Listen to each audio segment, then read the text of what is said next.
Hello, all you beautiful thinkers and wanderers. Welcome to Think Out Loud with me. I'm Natalie P., and if life has taught me anything, curiosity saves lives, and the best conversations are the ones we don't script. Life's a big, beautiful, messy learning opportunity, and here in my space, well, we let the inside voices out so others can hear, relate, and create with new purpose. This is a space for questions, connection, and those deep, real human conversations that crack open new perspectives. So grab a seat, open your mind and your heart, and let's think out loud together.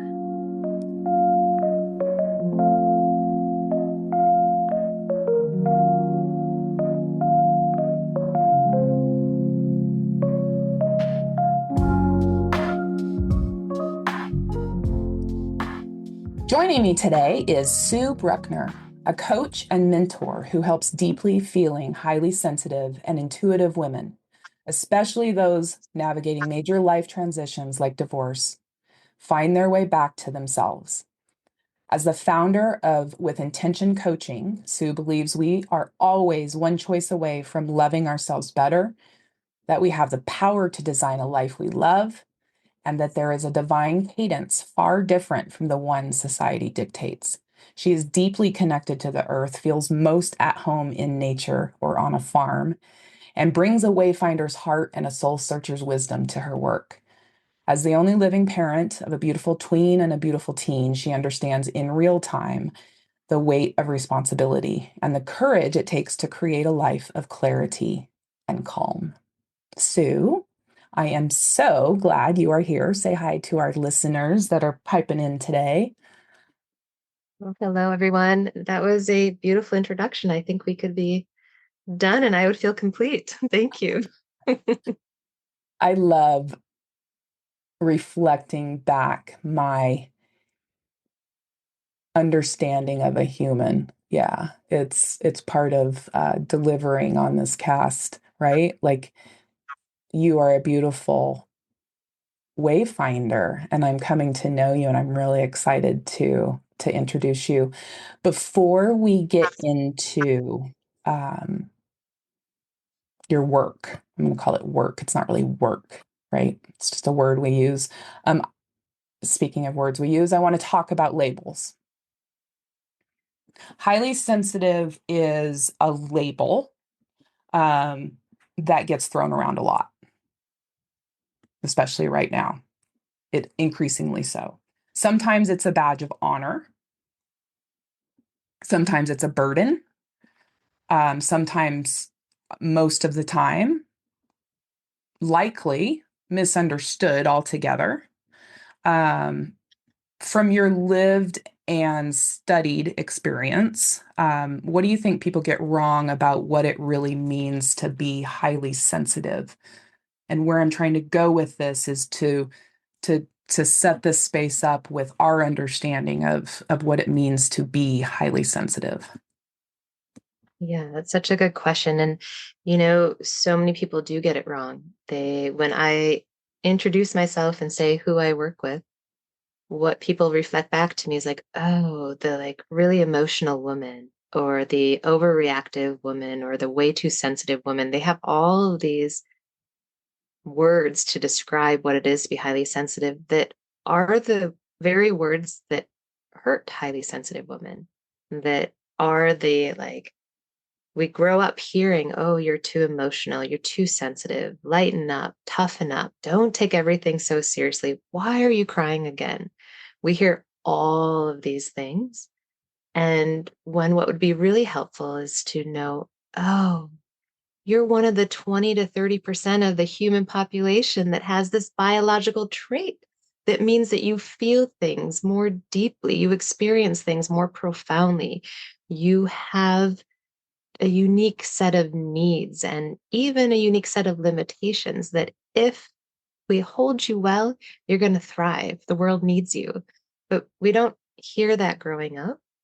And then we often end up in relationships that mimic or repeat all those messages that become conditioned into us. And so we live our lives not really understanding what it means to be highly sensitive until that door opens up. And when that door opens up and you learn, and this isn't my own acronym. This is Dr. Elaine Aron, who's one of the pioneers behind studying high sensitivity. She has this acronym that's DOES, DOES. And so the D stands for depth of feeling. This is to say that highly sensitive people feel things on such a, there's a spectrum of emotions that most people have, but highly sensitive goes further in both directions, right? We feel things just way more deeply than the other part of the population. The O stands for overstimulation or overwhelm. It makes sense, right? If you're feeling things so deeply, like the things that other people might see and not have a single response to, but your system does, you go into overwhelm, you go into overstimulation, especially if you don't have the tools to protect you from this. The E stands for emotional responsiveness. Some people will say reactivity. I don't like that. I like to think about it as the highly sensitive has an emotional response to everything. Again, like what I was just saying, some things go unnoticed, or they might be noticed by someone, but it doesn't elicit any type of emotion. For the highly sensitive, it does. Most things do. So the E also stands for empathy. And this I talk about a lot because highly sensitives have this amazing gift of having so much empathy. It's wildly beautiful, but it also can be a curse. And so when you're over empathizing, you allow certain things to be in your life that aren't helpful, right?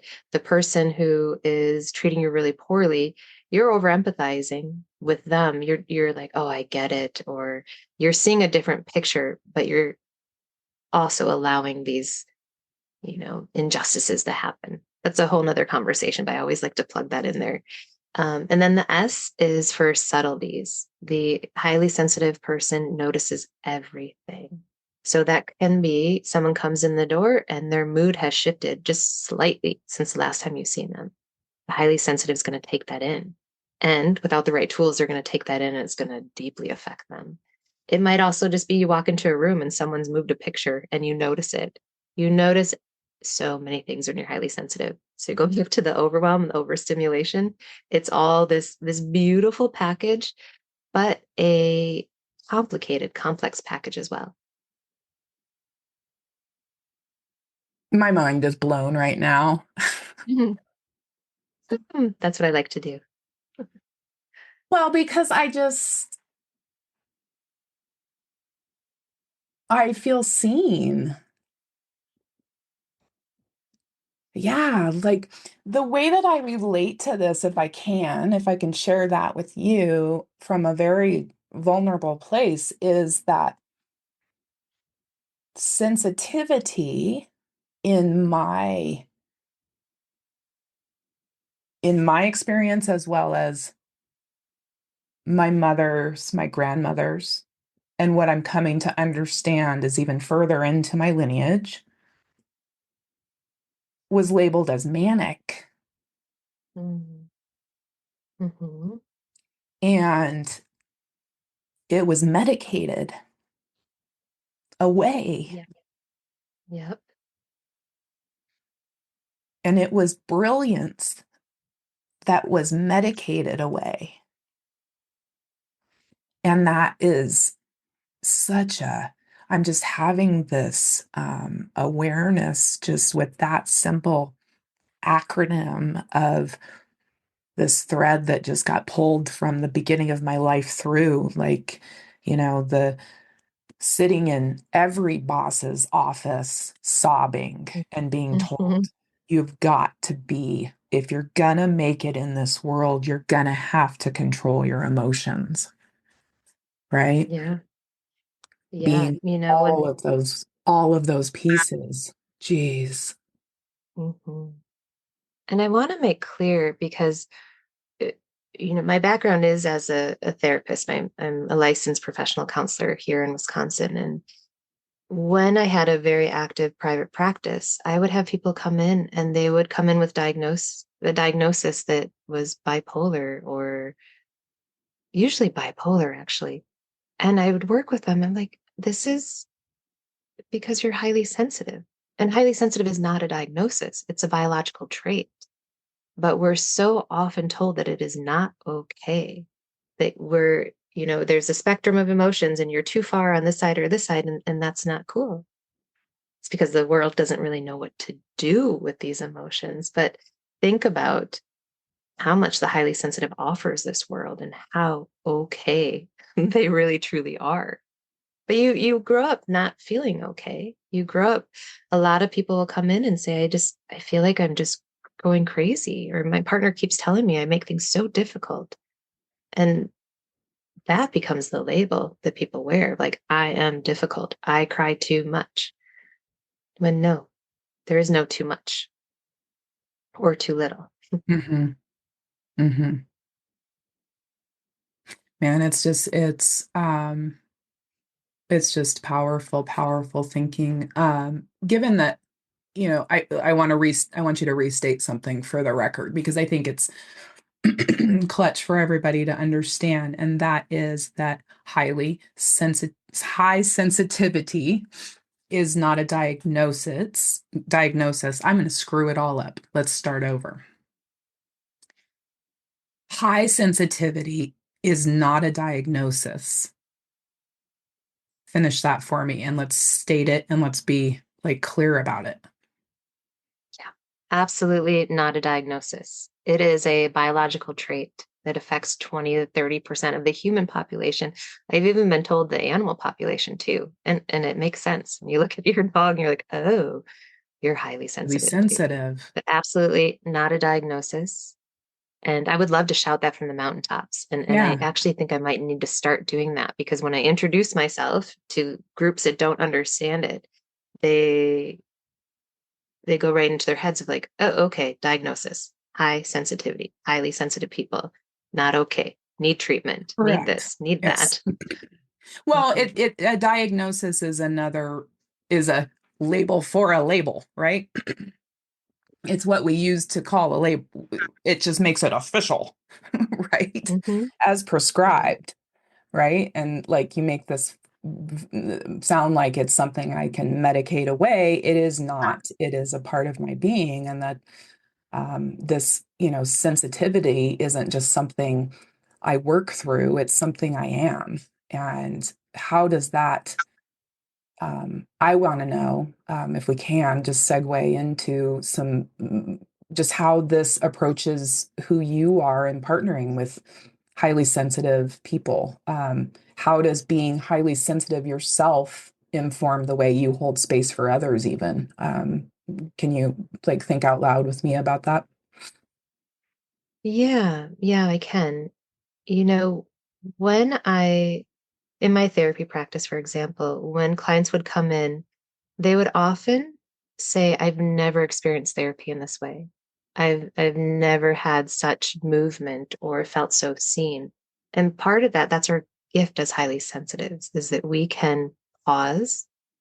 Not that other therapists can't or other people can't, but we can go to a deeper level more quickly, right? Like, just think about our conversations. We've known each other for a few weeks. It feels like we've known each other for so long because we're both able to go deep really, really quickly.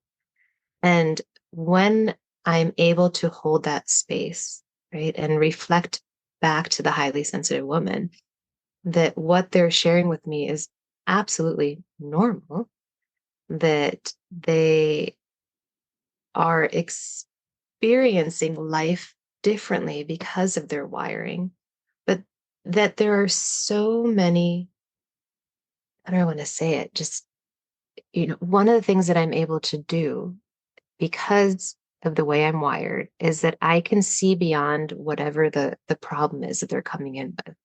And I can see their strengths, right? And when your strengths are being seen by somebody else, you rise into them. You're being witnessed and held in a safe way that maybe you've never experienced before. I'm not going to say, whoa, yeah, that's way too emotional, or you need to think about it differently. I do offer, very, I like to say that I'm not going to just have someone come in and I'm going to validate everything they're experiencing. I am going to offer them different perspectives. I am going to push them to be a better version of themselves. But I do it in a way that it's calm, that's connected, that feels safe. And I think that's largely in part to how I'm wired, that I'm able to do that. Mm-hmm. For sure. Yeah. You talk about, I mean, all of it, if you will, is just unwinding this habit of being ourselves, right? These imprints that go back, back.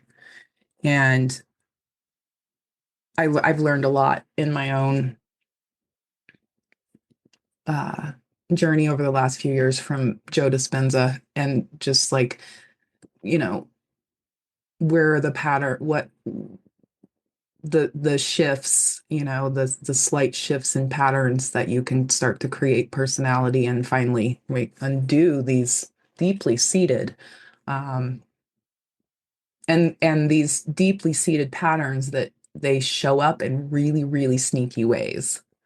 And I think the slowing down approach, slowing it all down to be able to stop and look at from an objective, I like to say, come up to the mezzanine level and look down and see where that little sneaky pattern got in and go stalk it for a minute. Let's go stalk that for a minute. Let's drop into that little maze that you're in that doesn't seem to have an end, right? And examine it and then pull back up together. I think that's a beautiful, beautiful role that you play. Do you have, Thank you. yeah, yeah. Do you have, does that bring to mind any like other real time examples that, like patterns that as a highly sensitive, I guess where I want to go with this question is I heard myself, my own examples as you were sharing that DOEES, or is E just DOES. it is. Yeah. So Mhm. the DOES does, and I was thinking of specifics of my own life as the acronyms were being shared. Do you have any other real-time examples, say, of you know, partnering on an experience of breaking a pattern with someone that, I don't know, just bring more of a story to it? That's a good question. Let's see. Right now, so most of my work right now is actually, I know I brought up therapy a few times, but I have moved into the coaching world because with coaching, I really feel like it's this forward thinking, forward movement, where in therapy, we're just unpacking and unpacking.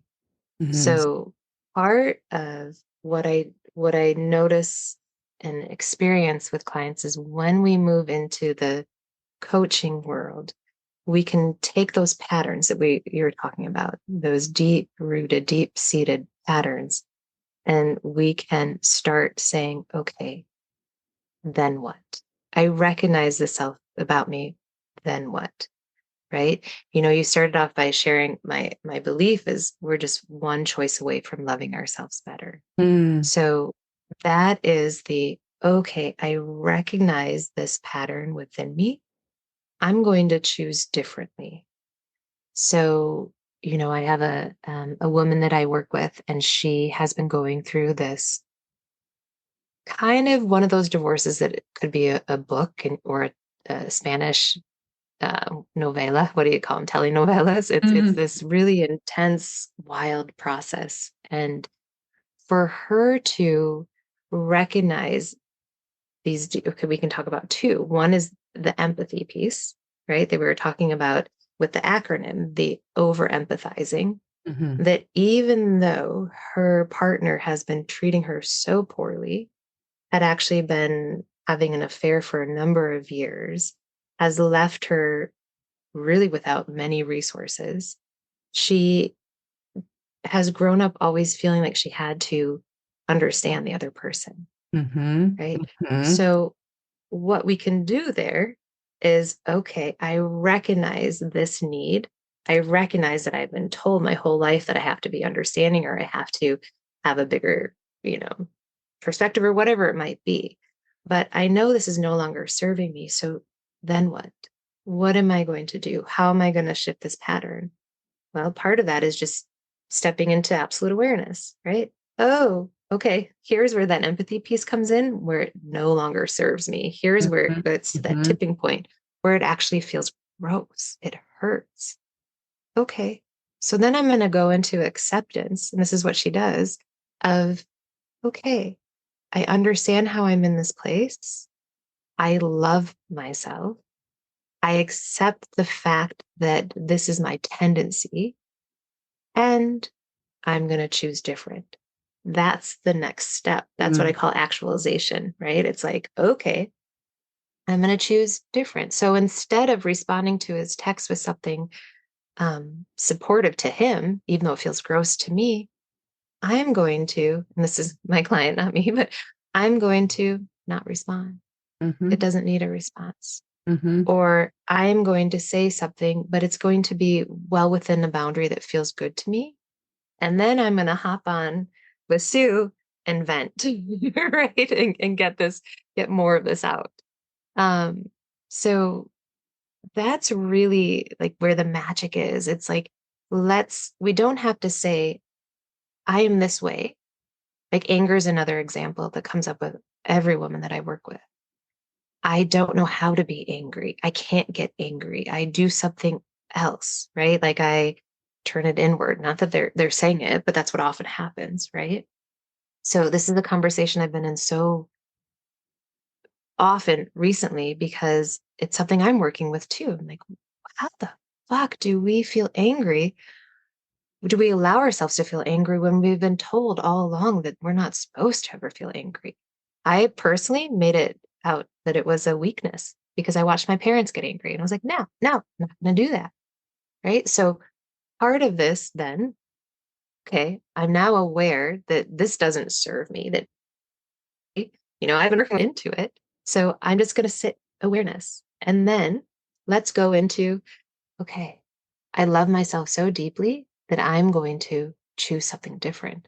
I'm going to let myself feel angry. I'm going to go. I actually have a woman who she goes and she throws axes. Yeah. Those axe throwing places, right? And she lets her anger out. She gives herself permission. I have another woman who hasn't felt angry in 20 years, even though she has a lot to be angry about. So we are doing that process right now. Uh-huh. Uh-huh. How can we get to where we break this pattern, this way that you think you have to Uh-huh. be because you've been told you have to be that way? And Uh-huh. how do we let what needs to just come roaring out of you so that you can have vitality? Yeah. Did I answer? I feel like I just went in a Well, long-winded. I tend to, and it's something I'm working on. I'm a work in progress as a podcast host to ask clearer questions. You know, I get going just in such shared thought with my guests that I forget that I'm recording and that this needs to be succinct. So, Never the succinct as the I like. answer was beautiful and it was perfect. And I want to take the opportunity. Um, I have this vision of highly sensitive, especially women. Men can, humans are highly, can be highly, are highly sensitive. All humans. This isn't just to women, but I'm imagining in this vision a bunch of little teapots, and we're in all different stages of cuteness. Like there's really old teapots, there's cute little kitschy ones, that you can buy at Target now. There's the French press, like, right? And we're all coming together and we're all just barely about to like blow our lids, right?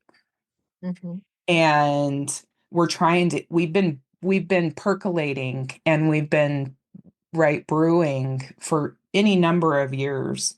And I'm seeing this as this community of teapots that come together, right? Where it's like my container's not holding me anymore. And I need to release. And you said vent, and that's where the vision just came in. It's like this release of um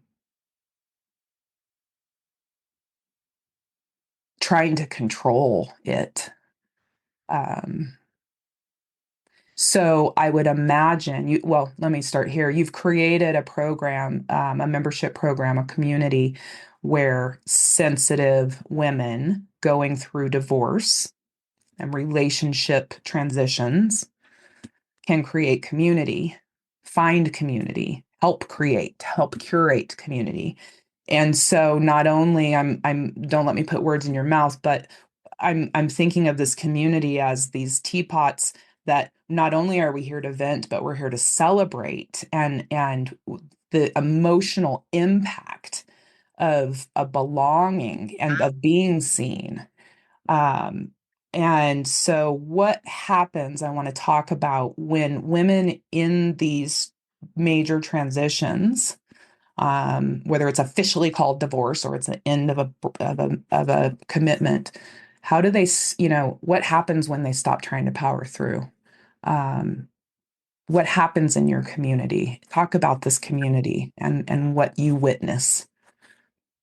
Yeah. So this is my membership platform, Tribe Rising, and it is, to me, it is just, well, it's everything. And it's very much in its infancy. And I'm just so excited to watch it grow because exactly what you're saying, that when women come together and they witness each other, they witness their deepest grief and their hardest emotions in a safe way, in a supportive way, what happens is that the weight that all that carries, the fuel that all of those dark feelings and everything carry dissipates.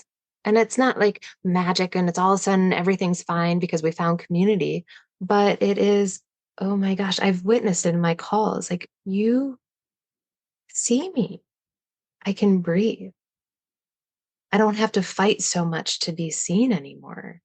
I don't have to go into a meeting realizing or thinking that nobody gets me, because they might not get me in that meeting, but I can go into Tribe Rising and I can be seen. Right. And so, I truly believe that when we are witnessed by emotionally safe people, and for highly sensitives, feeling emotionally safe is one of the most beautiful gifts because it's not a given. It's most definitely not a given. And especially many of these women leaving relationships where they were not emotionally safe, to be able to come into this container and let your guard down, to release, you're able to call in the creativity, the joy, the sisterhood, the all these things that make moving forward possible. And not just moving forward in like a struggling way, right? But moving forward in a way of, oh wow, things are going to be different now. Mm, Things are going to be different. mm, Yeah. that's powerful. Yeah. And being seen by one person is powerful. It is. In a call just a few weeks ago, one woman shared that her friend, who is not highly sensitive, was like, I don't get why you're not over it. He was an ass to you. He cheated on you. Why are you not over it? Why are you still crying? And she shared, just like in that moment, things when that friend said that, it felt like hell, right? It felt awful to be having your friend tell you you're not in the right place. Mm-hmm. Then she could come over to Tribe Rising, and the other woman on the call was like, yeah, I Mm-hmm. get it. It's been this long since my divorce, because I had people at all different stages. This woman in particular had been through her divorce many years ago, but had just been through another relationship which ended. And she's like, I still cry over my divorce. And it's not a weakness. It's acknowledging that there was a dream that was lost. It's Mhm. acknowledging that, if we had a magic wand, most of us, I know I for certain, and I've told this to my kids, like if I had a magic wand, I would have had my relationship with their dad, had it been healthy. That's what we really want. Highly sensitives love love. We love love, right? And so we want that. So, yeah, we love love, but we're I afraid of it too. we are so scared of it. Hmm. Um, yeah, but man, if we can be okay, if we can accept our own love, that love is just brilliant. And and it allows us these types of connections, right? Um, it allows us to see each other across a room and say, I need to talk to you. I'm feeling out of sorts, and I can tell you are too.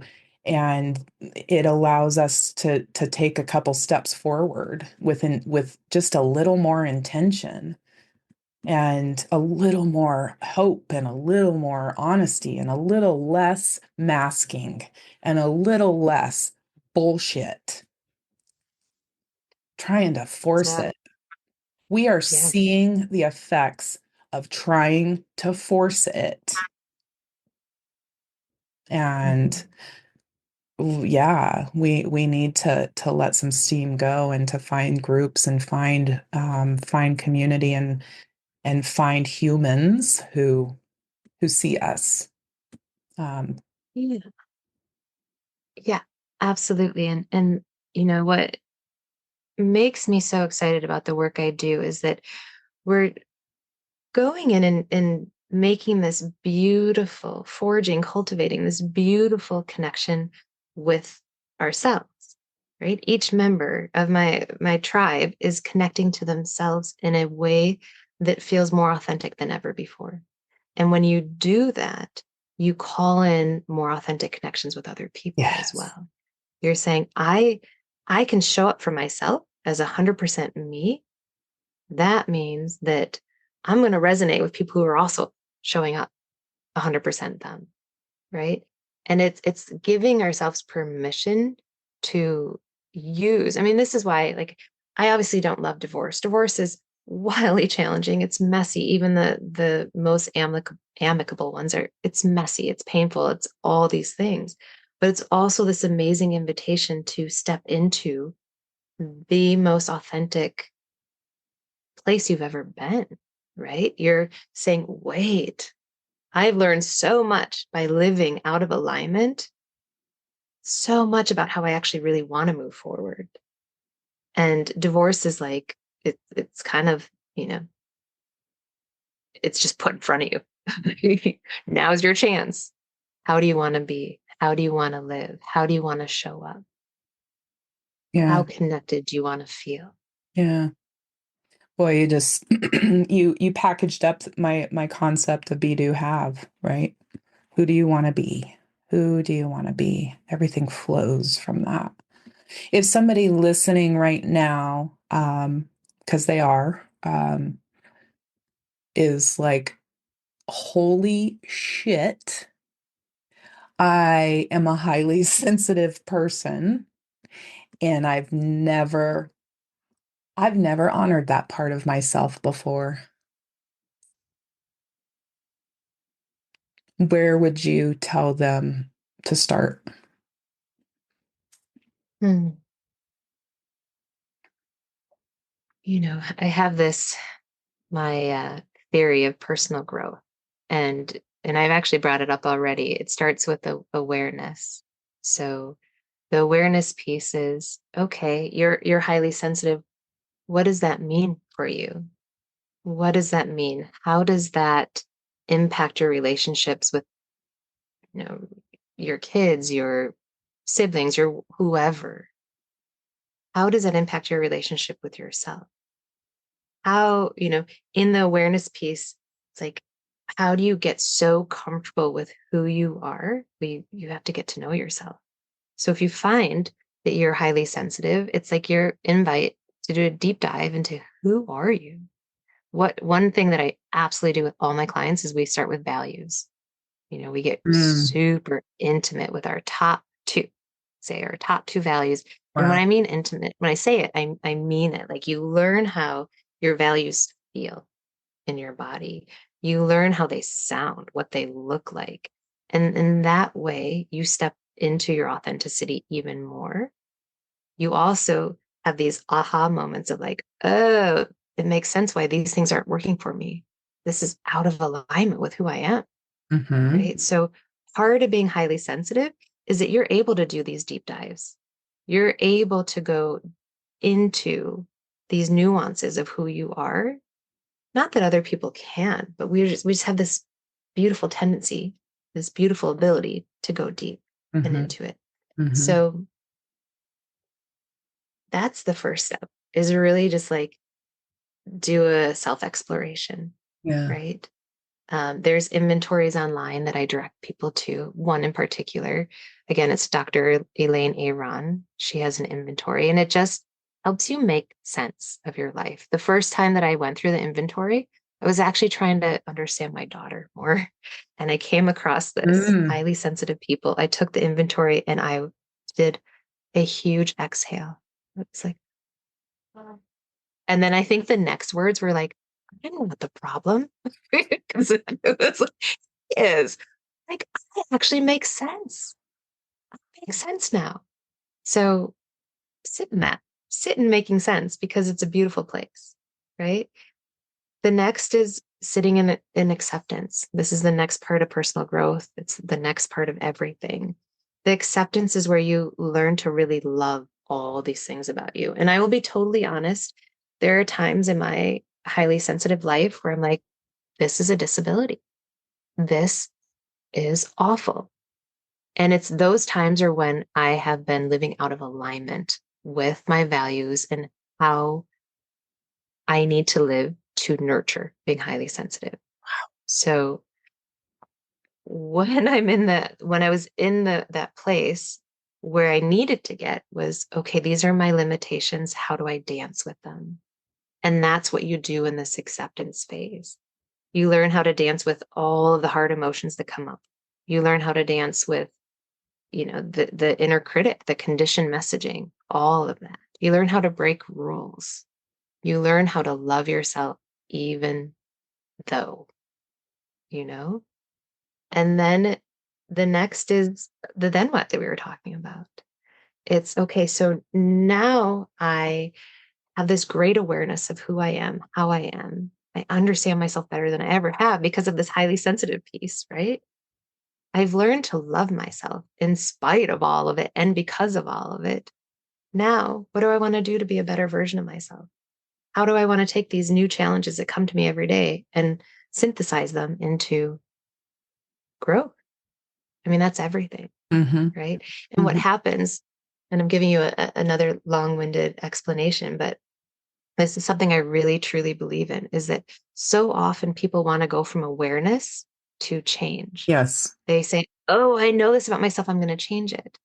But they don't sit in self love, which is what the self acceptance is, Mm-hmm. right? They Mm-hmm. don't sit there first. So they're changing from self Mm-hmm. hate, from loathing, from not enoughness.